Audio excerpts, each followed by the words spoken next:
Mấy đợt này cô đi cắt hoa với cả Úc Hoa. Em chạy Hôm đâu? nay cô đang ở hoa đây này. Đó chứ em làm gì có chạy. Với lại Tưởng lại chú lại nghe thấy lại giật mình lại chạy rồi. thật. Không, em có điện thoại. Chẳng qua là cháu không thích yêu thôi. Cháu mẹ cháu bảo cháu đầy người yêu này chú không biết chơi. Đây Vâng, riêng là năm ba chồng. Đây chẳng năm qua ba chỉ bốn biết cô. đi đâu Năm thôi trời.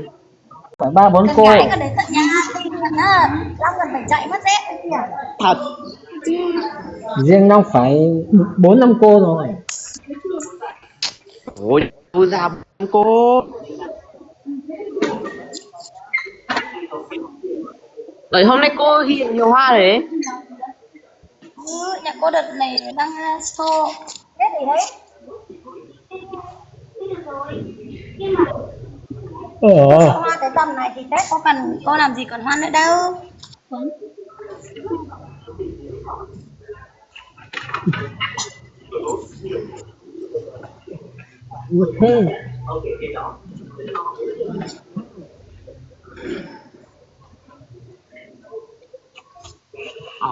Cô Tuyết đau không lên. Ơi cái gì hả Long? À cháu bảo cô Tuyết đau không lên ấy. Cái vườn không nên xong. Hôm nay sinh nhật. Chắc là ba của ba để tổ chức sinh nhật. Hôm nay sinh nhật cô Tuyết á? Ừ. Thật không vậy? Ủa? Không biết hả? Cháu không biết ngày sinh của cô luôn đấy. Hôm nay sinh nhật cô Tuyết mà. Ôi trời ơi, bảo sao không thấy động tĩnh gì là phải rồi. Vừa nên xong, năm ạ, vừa nên xong. Hôm nay cô cháu mình đi xe xuống nhà cô Tuyết để ăn sinh nhật. Ôi ngại lắm, có cái biết gì đâu. Ta lại không quen biết, cô cháu nhà mình bảo không quen biết. Chỉ Ngồi quen cô im. biết là chuyên nhận gia đình cô chứ không biết. Nhanh. Ngồi yên. Tại có cả cô út ở đấy mà. Bất hạnh ấy. Ngồi yên. Thế sao cô Hiền không đi đi? Tối cô xuống. Ôi trời ơi, tối thì hết rồi. Đâu, bây giờ mới đang thịt gà. Tí hình như là trời nhớ không nhầm, hình như là còn 1 tháng là sinh nhật cháu rồi. Năm đấy. Thế là Long lại còn đủ tuổi lấy vợ chưa? À đủ tuổi có yêu rồi đấy, út nhỉ? Dạ. Cuối tháng 2 cơ, 27. Gần cuối tháng 2 cơ, gần 27 cô ạ. Long là chuẩn bị, thế là út là Long là có người chuẩn bị, út là có người yêu rồi đấy. Ôi giời ơi, cháu vừa có thì cháu không nói đâu. Năm mà có người yêu á, chú tặng cho quả tim. Thế này này. Ý giời. Thật không đấy? Thật thề, chú thề. Riêng có người yêu chú tặng 2 quả tim. Ôi trời ơi, chú tặng 2 quả tim chú mừng đấy. Đấy, phải có người yêu. Đấy. Chú tặng 2 quả tim luôn. Nào, ai vào follow lốt đi để cháu cơ tròn 200 follow à. Trời ơi. Ai follow đi qua cho cháu là xin cái follow kìa. Nhanh lên cho cháu tròn 200 nào.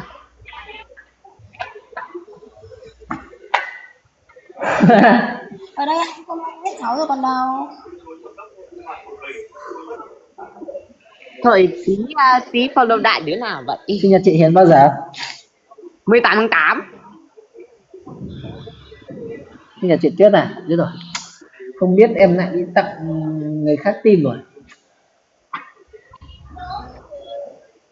Cô Hiền sinh vào ngày 18 tháng 8 qua rồi. Lại sắp một năm, lại sắp đến rồi. Cô phải chờ thêm 7 tháng nữa cô Hiền ạ. Có quả tim lại đi tặng người khác nhưng mà không tặng chị Tuyết thì biết đâu không nghe sinh nhật. Nào. Cô Hiền ơi. Cô Hết mất rồi. cô còn xu không tặng cháu đi. Không thì thôi, không còn thì thôi. Tí nữa cô phải xem vlog cái này cho cô xem còn thì cô mới tặng cho. Tay cô đang ướt. Chứ cô có tiếc gì cháu của cô đâu. chán nhỉ, đang có 2 quả tim lại đi tặng người khác không phần chị Tuyết. Chán ghê. Ôi giời ơi, thế hỏng rồi. Chú thế này Không biết. hỏng rồi, hỏng rồi. Không biết. Biết đâu Em hôm nay đi sinh nhật rồi. chị Tuyết đâu. đúng không? Năm nhờ. Cái này là không được rồi. Như thế này không được rồi, hỏng rồi, gia đình mình không hỏng rồi. Thế là quá Biết đâu hôm nay rồi. sinh nhật chị Tuyết. Hỏng rồi. Gia đình thì không khác. Ôi trời ơi. Trong gia đình mình còn không biết sinh nhật cô Tuyết thì chịu. Chú làm sao biết được? Thế chứ còn ai nữa. Nhưng mà cháu Đúng rồi, nào cũng thế, còn gì nữa, nói gì ai. Nào ý cũng là thế. cô còn biết hơn cháu ấy. Nào cũng thế, nói gì ai. Hôm qua cô đi ăn hôm qua cô đi ăn sinh nhật cô Tuyết với cả cô tặng quà cho cô Tuyết rồi. Ồ, tổ chức sớm. Hôm qua là bạn bè đi trước còn Gia đình người đi nhà sau. ăn sau. Thế tối nay chị có đi không? Có. Hay chính thì ở nhà chờ. Có gì À, tưởng cô à, bảo chị là Hiền có đi tối mà. nay chị sang bên đấy ăn cố không? Đó. Thế là cô Vân đi. Đi chứ. Con là bây giờ là người nhà mà. Ờ. Trước nay bảo cô là tối đi, tối sang nhớ bảo ok. Xong là cô là nhớ phải sang chứ không phải ở đấy, cứ ở đấy mà ok. Bảo sang mà.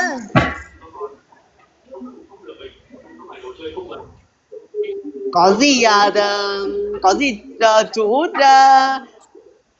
làm xu rồi tặng tuổi cũng được. Không sao cả. Đúng. Ai út này ra ngoài cho chị vào trong. Đúng rồi.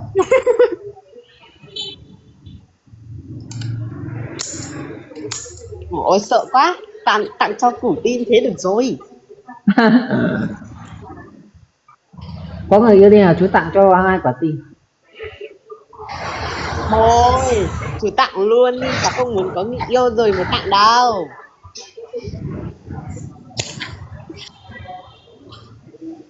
Thôi, mình gác lại qua một bên đừng người yêu chú nữa nhé, cháu về lắm. Thế thôi không được quả tim. Yeah. Là chú toàn nói, ý là chú toàn nói người yêu ấy. Cháu bảo là thôi đừng nói nữa, sợ lắm. Cháu là chưa thích tôi khi nào mà cháu mà thích các chú và cô biết. Tim để tí nữa làm video thì nó bắn tim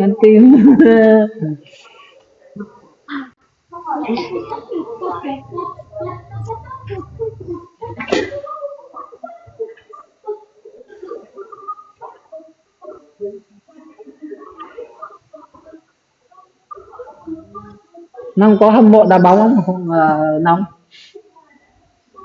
Cháu á? Ừ. Lúc cháu thì khi nào có hứng vui vui thì xem, còn không có hứng không vui thì không xem. Thế nào có xem ấy không? Có xem trận Việt Nam với Hàn Quốc không? Cháu có. Có. Thắng rồi, Việt Nam thắng rồi. Ừ. Trận Trung Quốc lại chán nhỉ? Trung Quốc thì không đá được. Tiếc ghê. Tâm lý thôi. Việt Nam thắng Việt Nam thắng với Hàn, Việt Nam thắng với Hàn Quốc sao chú có đi bão không? Không, chú không đi bão. Trời ơi đi. Chú chỉ có cô Hiền mới đi thôi. Cô Hiền ngủ ngoài cổng. Cháu cũng muốn đi lắm đấy nhưng mà mẹ cháu không đi. Tin báo Việt Nam chiến thắng không khác gì vô địch nhỉ? Nhưng mà hôm qua Nhật Bản với Trung Quốc đá thì tự nhiên Trung Quốc thua, Nhật Bản lại thắng. Ui, Nhật nó vả cho mấy quả là Nhật vào bóng. Ni hao gãy nữa đi.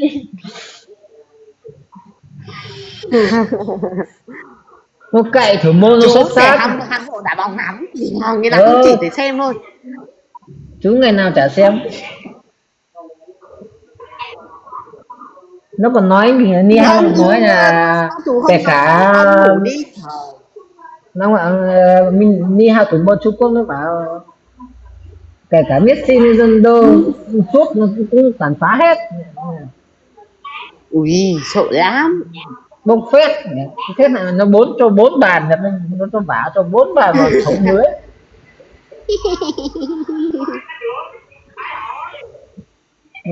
Nó vả cho mấy quả 4 quả vào nhặt lưới. Ui thế nhiều. Cái này hết giải rồi, nay phải định năm sau. Năm sau chủ. Năm sau chắc cũng tháng này nhỉ. Thằng này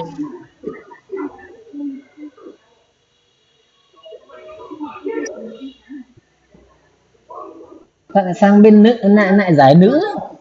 Tháng 3 hình như giải nữ.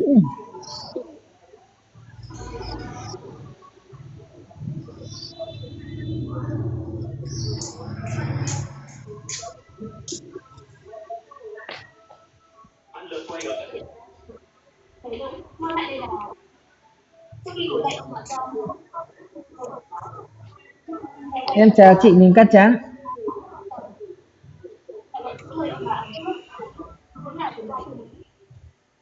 chú cháu thấy thường thường chú Toàn like với cháu thấy chú Toàn like với ai ý. Nó là gì?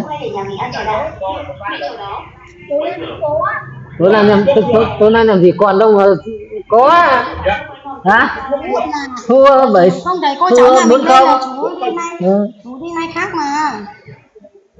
Chú ý Toàn like với cô nào ấy. Chú rất nhiều cô nào. Hả? Nhớ thua Việt Nam thua. Hôm đấy tâm lý thôi. Mình cũng chủ quan quá. Cái gì mà Việt Nam thua gì cơ? Không, chủ quan quá, bọn Trung Quốc này quá nên mới thua. Việt Nam chủ quan. Thôi kệ đi. Nghịch chê. Nào, em mình kệ chị em mình. Cô Hiền Toàn phải đăng hoa lên xinh nhỉ, hoa cô điệp nhỉ. Ơi, Cho thấy cô Toàn đăng hoa lên hoa nhà cô đẹp nhỉ, vườn nhà cô đẹp nhỉ. lên để làm kỷ niệm. Hoa nhà cô đợt này là đang hay mắt nên là đăng lên để làm kỷ niệm. Thì có ai mua chưa cô? Hoa nhà cô chưa? Phải mấy hôm phải dần người ta mới mua cơ.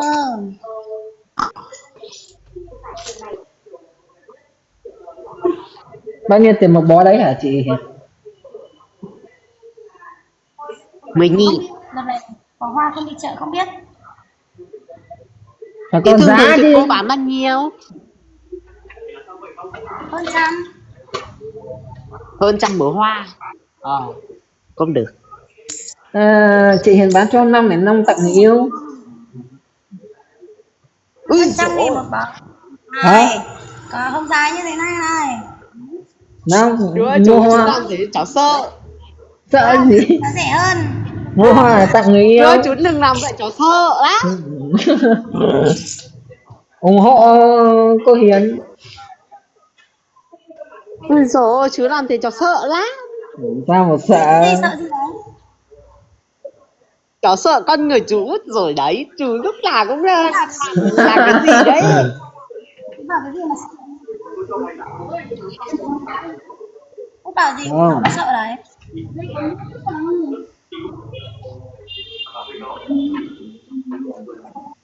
Kìa, nó sẽ tắt cam rồi mở lên chú. Chú xấu xa lắm mở cam làm gì? Chú ngại á, chú cũng biết ngại á. Thế năm mở cam đi để ấy là mở cam đi. Chú chắc không? Mở đi, sao mà mở đi. Đây. Đấy, đẹp trai này, phong độ này. Long phải có 10 người yêu. Thế này. Ôi giời ơi, đâu ra. Phải có rất nhiều.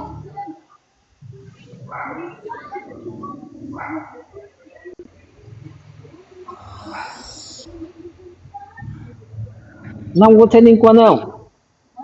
Cháu không? Sao đâu? Cháu không biết chơi. Chơi Free Fire hả? Cháu chả biết chơi gì cả. Biết chơi cái gì à? Ừ. Cháu chơi phát cái thua luôn. Chơi phát cái thua. Hai đứa cháu solo đi. Tại mày hai đứa cháu solo tí. Ui dồi, cháu mà solo chủ á, chú chấp cháu 1-1 rồi đấy.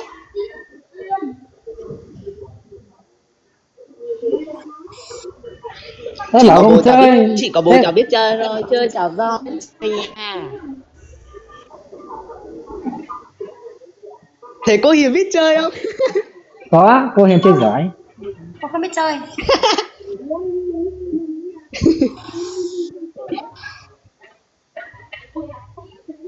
Cô không cần biết chơi nhưng mà cô biết đánh chồng. À, cô biết đánh chồng nhưng mà không biết chơi game. Cô cần phải bắn nhau trên mạng đúng không?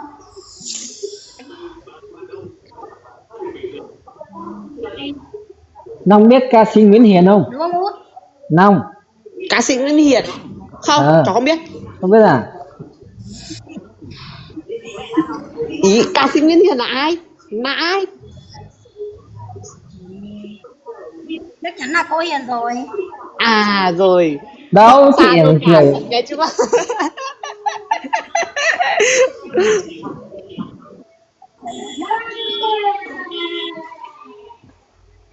Thì cô Hiền cứ tự nhận như vậy, đúng thì đúng, chả đúng thì thôi. Năm nhỉ? Ngá. Cô cứ nhận như vậy, đúng thì đúng, chả đúng thì thôi nhỉ? Đúng rồi. giờ đỡ ấm rồi ấy. Hôm nay đỡ ấm rồi. Chú chị Hiền còn lạnh không?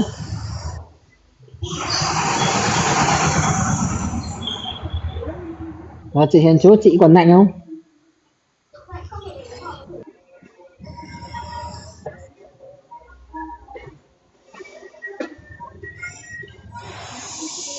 Chị Hiền ơi, Ơi, và chú chị còn lạnh không? cái gì? Và chú chị còn lạnh không? À, còn lạnh không á?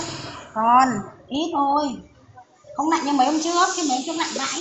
Vừa rồi lạnh lắm, bây giờ cũng đỡ ấm ấm tí rồi. Đấy. Thế mấy hôm trước sợ quá chứ. Thì còn đi đâu? Không muốn ra khỏi sân, rét ơi rét này. Mai ấm rồi.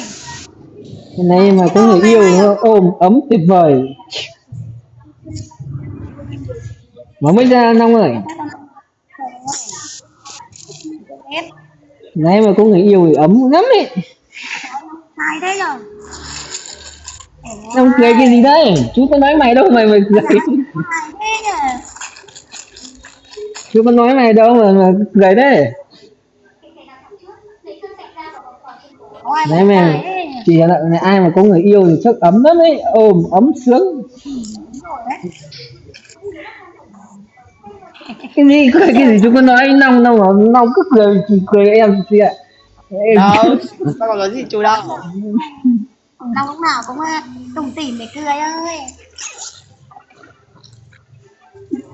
Long cứ nghĩ là em nói đều nói.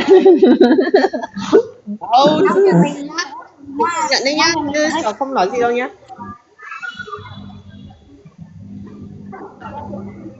Cô Xuyên đi làm rồi. Nhà mình hơi bị đẹp trai đấy. Rồi mấy phút nữa em đi xuống đi đón bọn trẻ rồi. Long không chị, Long chia sẻ cho anh Tân, anh không bảo. Ai ạ? Long chia sẻ cho anh Tân không bảo. Mấy phút nữa đi đón trẻ rồi. Tôi nhầm. Chia sẻ cho anh Tân không bảo. Tân nào ạ? Tân tặng cô. Thủ Đông á? Không, thủ Tân. Cháu không biết. Cháu không biết. Lúc nào mà chú ấy vào cô giới thiệu cho Đúng rồi, nhá. nào. Chịu. Chịu cái gì? Ủa, chú út này toàn cái kiểu ý nhỉ? Chú út này không biết vậy cái gì nhỉ? Thôi chị ơi, em xuống đi chuẩn bị đi đón trẻ, em đón thằng bé đây, bé thứ hai Sao chủ nhật vẫn đi học à? đi Nó học tiếng tưởng Anh, học tiếng Anh nhau ạ, à học thêm tiếng Anh. Đi đón em bé. Đi đón đi. Đi đâu hả? Đón đi xong rồi về lên. Mẹ nó thì đi học phụ huynh, chị không đi học phụ huynh à? Chị Hiền Mai. mai á? Mai. Em tưởng chủ nhật chứ, ngày nào chủ nhật cũng đi mà sao thứ hai đi à? Mai đi học phụ huynh. Trẻ đi học. Các em nhưng mà lại đi học phụ huynh. Mà chú có đứa cháu xinh lắm. Tao biết ngay mà. Hả? Tao biết ngay chủ gì cũng gạ mà. Tôi đi xuống chú đi đón trẻ này, bye bye. Tí nữa em lại đây nhé chị nhá. Em xuống đây tiện cháu tiếp nhỉ? Chuyện gì? Chuyện gì?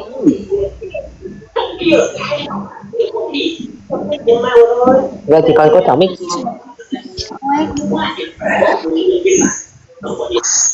Lại lên.